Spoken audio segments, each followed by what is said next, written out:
এটা হচ্ছে নিমো খারাম কবুতর। এই যে দেখেন এই বাচ্চাটাও কিন্তু পাখা ঝুলাই দিছে। তো কাকা বিড়ালের কিন্তু একটা বিষ আছে বুঝছেন, বিড়ালের বিষের কারণে দেখেন ওর শরীরে কোনো গ্রোথ নাই। সকাল থেকে কবুতর গুলাকে নাকি পানিই দেয় নাই। দেখেন কবুতর গুলার পানির কত পিপাসা। এটা যে একটা ভালো কবুতর যে কেউ দেখলে বুঝবে। এই ধরনের কবুতর বর্তমানে রাজশাহীতেও যদি খুঁজেন খুব সহজে ভাই পাবেন না। আমার বাসায় ভাই একটা বাচ্চাও টিকে নাই, অথচ কাকার বাসায় পাল্লা দিয়া এই বাচ্চাটা টিকে আছে। দেখছেন আপনার কি করা উচিত কাকা? নিজের কই তো নিজে ছিলেন না। আসসালামু আলাইকুম দর্শকবৃন্দ, কি অবস্থা সবার, কেমন আছেন আপনারা? আপনাদের সবাইকে আমার নতুন একটা ভিডিওতে স্বাগতম। তো দর্শকবৃন্দ, আমাদের কাকার বাসায় কিছু বাচ্চা কবুতরের একটা তার মানে একটু প্রবলেম হইতেছে। ওই প্রবলেমটা দেখার জন্য মূলত এখন আসলাম। আর কাকার কবুতরগুলা কেমন আছে এইটাও আসলে একটু দেখবো। হ্যাঁ, এখানে একটা বাচ্চা দেখতেছি আমরা। এই বাচ্চাটা দেখেন পাখা ছেড়ে দিছে,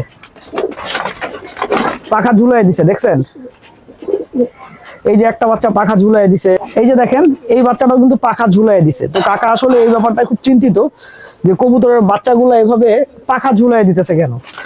তো আমার কাছে যেটা মনে হয় সেটা হচ্ছে যে আপনার কবুতর মোল্ডিং করতেছে, এর মধ্যে হয়তো বা একদিন দুদিন বাইরে হয়েছিল, এগুলা বের হয়ে খুব বেশি উঠছিল। তো ওরার কারণেই কিন্তু এগুলার আপনার এখনই যদি এগুলার একটা সমাধান না করা হয়, চিকিৎসা না করা হয়, তাহলে কিন্তু ভাই এই কবুতরগুলো আর কখনো উঠতে পারবে না। মূলত এই বাচ্চাগুলোর আসলে পাখায় পানি আসছে। হ্যাঁ, পাখায় পানি আসছে। তো পাখায় পানির জন্য আমি সাধারণত যে ওষুধটা ব্যবহার করি সেটা হচ্ছে ডেল্টাসন। তো আমি কাকাকে বলে দিব আজকে ডেল্টাসন 5mg, যেগুলো আপনার কবুতরের পাখায় পানি আসছে ওগুলাকে যেন খাওয়াই দেয়। ওগুলাকে না খাওয়াই দিলে কিন্তু এই বাচ্চাগুলা ভাই আর সুস্থ থাকবে না। এই যে আমার হাতে এখন যেই কবুতরটা দেখতেছেন, এই কবুতরটা বিড়াল ধরছিল। হ্যাঁ, তো বিড়াল ধরার পরে এই ঘাড়ের এই জায়গাটা একেবারে ছিঁড়ে ফেলছিল। এই কবুতরটা কিন্তু এখন একদম সুস্থ, একদমই সুস্থ, আলহামদুলিল্লাহ, কোনো সমস্যা নাই। কিন্তু বিড়ালের কিন্তু একটা বিষ আছে বুঝছেন, বিড়ালের বিষের কারণে দেখেন ওর শরীরে কোনো গ্রোথ নাই। এই যে দেখেন এখন একদম ছোটই আছে। দেখছেন ও আর বড় হইতেছে না, ও এখন একেবারেই বড় হইতেছে না, ওর সাইজ হয়ে আছে একদম পিচ্ছি। সকাল থেকে কবুতর গুলাকে নাকি পানিই দেয় নাই। দেখেন কবুতর গুলার পানির কত পিপাসা। আমার কাছে আপনার এই যে সবগুলো আসছে পানি খেতে। দেখছেন সকাল থেকে কাকা বাসায় ছিল না, আর কেউ কবুতর গুলাকে পানি দেয় নাই। ওই কবুতরটার গ্রোথ আমার কাছে মনে হয় না ঠিক হবে, আবার ঠিক হতেও পারে। ঠিক হতেও পারে এই কারণে বলতেছি, অনেক সময় কবুতর যখন মনে করেন 1 দশক বা 2 দশকে যায়, তখন দেখা যায় কবুতরের গ্রোথটা মাশাআল্লাহ ঠিক হয়ে যায়। একটা কবুতর দেখতেছি অনেকক্ষণ ধরে, খুব ভালো লাগতেছে। কবুতরের আসলে যে রূপটা, ঠিক আছে, এই রূপটা খুব সুন্দর হয় হচ্ছে কখন জানেন? যখন কবুতর 2 দশকের দিকে যায়। এই বাচ্চাটা কিন্তু 2 দশকের দিকে যাইতেছে। দেখেন এই বাচ্চাটা যখন অল্প বয়স্ক ছিল তখন ছিল হচ্ছে ওর পিঠে কিন্তু এই যে লাল লাল যে দাগগুলা দেখতেছেন, এই দাগগুলা ছিল না। এখন দেখেন কত সুন্দর একটা কালার হইতেছে। দেখছেন এটা গত বছরের পাল্লা খাওয়া কবুতর। আমার বিশ্বাস যে এই বছর ইনশাল্লাহ পাল্লায় ও খুব ভালো করবে। আর সবসময় 2 দশকের কবুতর গুলার আপনার পাল্লাতে রেজাল্ট একদম অন্যরকম হয়। আমি আরো একটা কবুতর দেখাইতেছি গত বছরের পাল্লা খাওয়া। এখন আমার হাতে যে কবুতরটা দেখতেছেন এটাও কিন্তু গত বছর পাল্লা খাওয়া। আপনারা দেখেন এই কবুতরটারও কিন্তু খুব সুন্দর একটা কালার আসছে। দেখছেন খুবই সুন্দর একটা কালার, এবং চোখটাও কত সুন্দর হয়েছে। কিন্তু এই বাচ্চাগুলা কিন্তু, এই বাচ্চাটা আবার ছিল হচ্ছে যখন বয়স কম ছিল তখন ছিল হচ্ছে জিরা গলা টাইপের। এখন যত বয়স বাড়তেছে তখন এখন দেখেন চট বান্ধা সবুজ গলা হইতেছে। দেখছেন এই যে এখন আমার হাতে যে কবুতরের বাচ্চাটা দেখতেছেন এইটা আমার বাসার কবুতরের বাচ্চা। তো আমি একটা দেখাইছিলাম যে আমার বাসার একটা কবুতরের বাচ্চার কালার খুব খারাপ আসছে, এটা ওইটারই আপন ভাই। এইটার দেখেন আস্তে আস্তে কালার সুন্দর হইতেছে। দেখছেন এখন কিন্তু আস্তে আস্তে সবুজ গলা হয়ে যেতেছে। এইটা যত বড় হবে এটার কালার তত সবুজ গলা হবে। এবং এই কবুতরগুলা পাল্লায় খুব ভালো করে, কিন্তু সমস্যা ভাই একটাই, সাইজ একদম মনে করেন গিটলি মার্কা, একদম ছোট্ট সাইজ। ওস্তাদের দেওয়া একটা কবুতরের বাচ্চা এবারে, এটা ওস্তাদ দিছিল যখন বিড়াল, কাকার কবুতর বিড়াল খেয়ে ফেলছিল। আপনারা দেখেন ওস্তাদের কবুতরটা এখানে দেখে অন্যরকম লাগতেছে। দেখছেন দেখে বুঝাই যাইতেছে যে এটা ওস্তাদের বাড়ির কবুতর, একদমই ডিফারেন্ট। দেখেন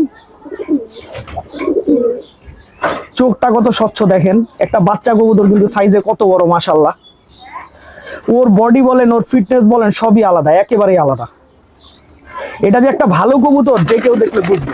এই হচ্ছে একটা হাই ফ্লায়ার কবুতর, এবং এই ধরনের এগুলো, এটা মূলত রাজশাহীর কবুতর। রাজশাহীর কবুতর আসলে হাই ফ্লাইং কবুতরগুলোর মধ্যে এইটা একটা জাত, যেই জাতের কবুতর অনেক ভালো উড়ে। এই যে দেখেন এই কবুতরটা এখনো কাকা পাল্লা দেন নাই, কিন্তু এই কবুতর ভাই অনেক উড়ে, অনেক উড়ে। আপনারা চোখটা দেখেন, মাশাআল্লাহ কত সুন্দর চোখ, দেখছেন? এই ধরনের কবুতর বর্তমানে রাজশাহীতেও যদি খুঁজেন খুব সহজে ভাই পাবেন না। তবে আমি চাই কাকা এই কবুতরটা পাল্লা দেখ, কিন্তু এই কবুতরটা অনেক ভালো উড়ে, যে কারণে কাকা পাল্লা দিতে চায় না। এই যে দেখছেন চোখটা কত সুন্দর। এগুলা আসলে মূলত রাজশাহী থেকে যারা মনে করেন হাই ফ্লাইং কবুতর পছন্দ করেন, তারা এই ধরনের কবুতর যদি রাজশাহী থেকে নিয়ে আসেন তাহলে ফ্লাইং রেজাল্ট ভাই অসাধারণ পাবেন। এটা হচ্ছে নিমখারাম কবুতর। কেন নিমখারাম কবুতর বলি জানেন? শরীফের ছাদে এখন কবুতর আছে, কিন্তু সে শরীফের ছাদে যায় না, সে এখানেই থাকে। শরীফের বাসা আর কাকার বাসা কিন্তু একদম পাশাপাশি, তারপরেও শরীফের বাসায় যাইতেছে না। এই বাচ্চাটাও গত বছর পাল্লা খাইছে। এখন দেখেন কত সুন্দর কালার আসতেছে। জিরা গলা যেগুলো ছোটবেলায় ছিল এগুলো সব হয়ে হইতেছে এখন আপনার সবুজ গলা টাইপের।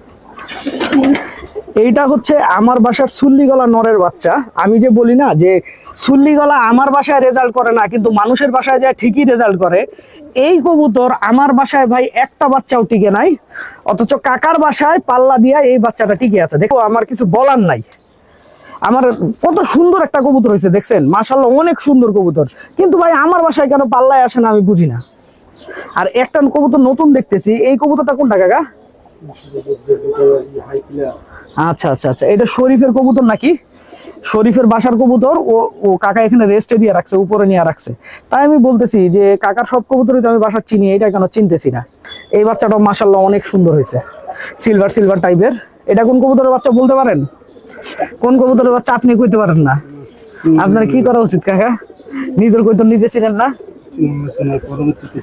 চিনান লাগবে না, পরবর্তীতে চিনবেন। আমার কাকায় পাল্লায় এলে কবুতর চিনবে, এখন কোন কবুতর চিনতে কাকা ইচ্ছুক না। এখন কথা হইতেছে আবার এইটা কি এবার পাল্লা দিবেন নাকি? আপনার পছন্দ এটা পাল্লা দিবেন না? এটা গত বছর খুব একটা ভালো উঠতেছিল না, কাকা পাল্লা দেয় না। দেখতে অনেক সুন্দর তো, এর জন্য পাল্লা দেয় না। এখন মনে করেন আপনার সাইজটা দেখেন কবুতরটার। এটা হচ্ছে পুরনো জাতের রানী কবুতর। সাইজটা মাশাআল্লাহ কত সুন্দর হয়েছে, বিশাল বড় সাইজ, বিশাল মানে বিশাল বড়। আর এই সাইডে এই কবুতরগুলা কাকার, এইটাই মনে হয় কাকার সবচেয়ে পুরনো কবুতরের বাচ্চা। কাকা যখন প্রথমে একা একা কবুতর পালতো তখনকার সময়কার বাচ্চা, কিন্তু এই কবুতরটা মাশাআল্লাহ পাল্লায় ভাই অনেক ভালো করে। তা আমার বিশ্বাস এই বছরও হয়তো পাল্লায় টিকে থাকবে। ও পরপর 2 বছর পাল্লা খাইছে। ও কিন্তু এর আগের বছরও পাল্লা খাইছে, এবং এর আগের বছরও 2 সাইড মনে করেন ক্লিয়ার করছিল, আর এই বছরও পাল্লা খাইছে মাশাআল্লাহ। তা আমার বিশ্বাস যে এই কবুতরটা হয়তো কাকার বাসায় টিকে যাবে। কিন্তু সমস্যা হচ্ছে যে এই কবুতরটার কালারটা আমার পছন্দ না, কেমন কাজ করা স্টাইলের, আমার ভালো লাগে না, একদমই ভালো লাগে না। তো দর্শকবৃন্দ দেখেন আবহাওয়া কত ঠান্ডা, কিন্তু আমি ঘাইমে একদম শেষ হয়ে গেছি। কারণ হচ্ছে ভাই আবহাওয়াটা বর্তমানে এরকম, এই ঠান্ডা এই গরম। তো দর্শকবৃন্দ ভিডিওটা আমি এখানেই শেষ করছি। আপনারা সবাই ভালো থাকবেন, 5 ওয়াক্ত নামাজ পড়বেন। আসসালামু আলাইকুম।